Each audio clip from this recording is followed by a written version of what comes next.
അങ്ങനെ ചപ്പാത്തിയും ചിക്കൻ കറിയും കൂട്ടി രാവിലെ ഭേഷ കഴിച്ചതിന് ശേഷം ബാക്കി പണികൾ കാണണ്ടേ. കഴിഞ്ഞ വീഡിയോയുടെ ബാക്കിയാണ്. കുറച്ച് ചെടികൾ കൊടുത്തിട്ടുണ്ടായിരുന്നു, കുറച്ചല്ല 2-3 അപ്പോൾ അതൊന്ന് നടാമെന്ന് വിചാരിച്ചിട്ട് പുറത്തേക്ക് ഇറങ്ങിയതാണ്.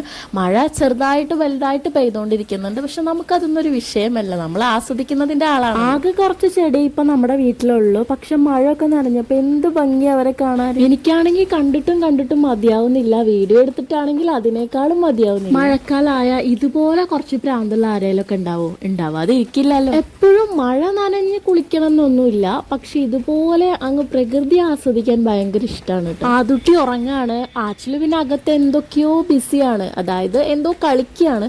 അതുകൊണ്ടാണ് ഇപ്പൊ എനിക്കിങ്ങനെ ഫ്രീ ആയിട്ട് നടക്കാൻ പറ്റുന്നത്. അവന്മാര് കൂടെ ഉണ്ടെങ്കിൽ പിന്നെ പറയണ്ട. മഴ നന്നായി പെയ്യാണെങ്കിൽ റോട്ടിൽ നിറച്ചു വെള്ളമായിരിക്കും, അപ്പൊ അതിന്റെ സൈഡിൽ കൂടെ ഒക്കെ നന്നായി ഒഴിച്ചു പോകുന്നുണ്ടാവും.